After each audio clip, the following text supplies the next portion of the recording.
সুখ পাখি তোর প্রেমে মন মজাইয়া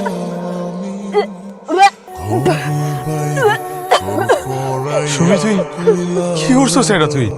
আরে তুই নিজের এত বড় সর্বনাশ কি করে করলি? হ্যাঁ, কথা কথা কেন কথা কো। তুই চাচার কথা একটা বারও চিন্তা করলি না? তুই চাচার মানিজ্যতের কথা একটা বারও চিন্তা করলি না? মাইনা বলাইবো চাচা, চাচা মাইনা বলাইবো তোরে। চাচা যদি জানতে পারে আমি বাঁচাইতে পারুম না তোরে। হ্যাঁ, যদি জানতে পারে মাইনা বলাইবো। এই আমার দিকে তাকা। ওই পোলার নাম কো, আমার ঠিকানা কি, তুই সব আমারে কো। আমি কি ওই পোলার লগে কথা কমু? আমার ক্লাসের পোলার আছে, আমি যে তার সাথে যোগাযোগ করবো সেই পথ আমার কাছে নাই। আমি কই যাব, কার কাছে যাব, আমি কিচ্ছু বুঝতেছি না। কয়েকবার মরতেও গেছিলাম, কিন্তু সাহস করতে পারি নাই। কোনো দোষ নাই, চেয়ারম্যানের পোলার লগে ওর একটা সম্পর্ক ছিল, মানে আমরা ওদের কিছুই আজ করতে পারি না। চাচা বিশ্বাস করো, এখানে সুমির কোনো দোষ নাই। আমার মনে হয় চেয়ারম্যানের পোলাই সবকিছু করছে। চাচা ওর কোনো দোষ নাই, আমি তোমারে কইতেছি। ও ছোট মানুষ, ও বুঝতে পারি নাই। চাচা ওরে আমি টুকরা টুকরা করে ফেলাবো, টুকরা টুকরা করে ফেলাবো আমি। কি পাইছো? হ্যাঁ, সারা জীবন ধরে আমার জ্বালাই দিছে। ওরে আমি চাচা পাগল হয়ে গেছো চাচা।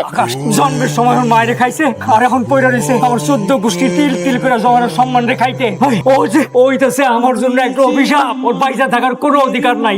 ওরে আমি, ও কেমনে পারলো আমার এত বড় ক্ষতি করতে? চাচা আমি বাইরেই ভালো।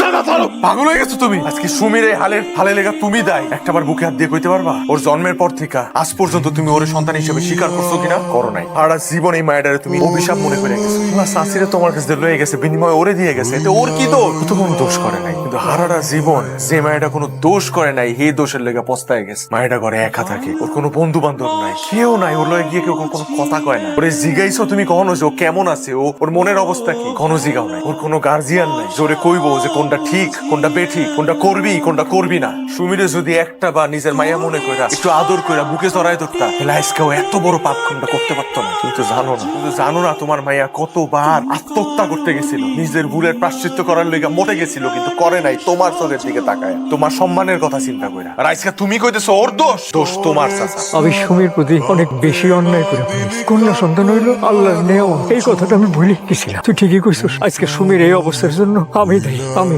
আমার একটা কথা রাখবা তুমি, সুমি মায়েরা এতটা বছর নিজের আব্বার আদর ভালোবাসা পায় না। আজকে তুমি ওর এত ভালোবাসবা, এত আদর দিবা, যে এত বছরের বাবার ভালোবাসার অপূর্ণতা ভুলে যাবো।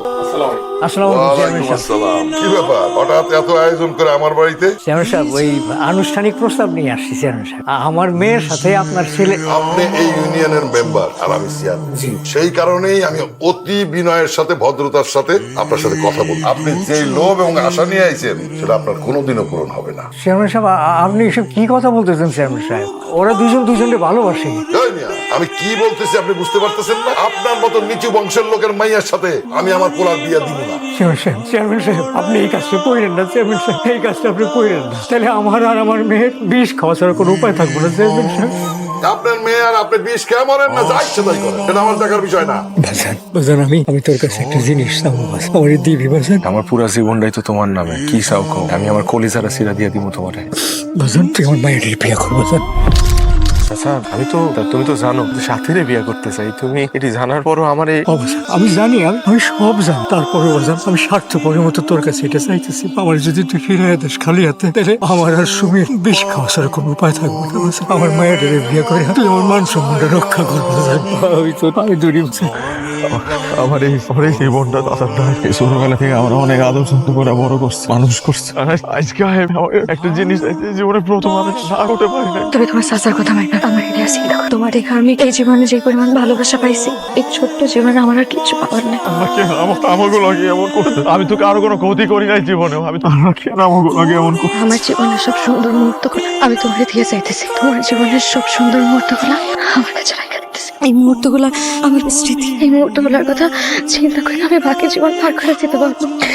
তবে তোমার চাচার কথা মাইনা না, একজন ভালো স্বামীর দায়িত্ব পালন করবা। আল্লাহ জোর আর কবুতর দুজনে একই দিল না। আর মাফ করে দাও, আমার কিছু করার নাই। আমার মাফ করে দিও। রইলি প্রাণের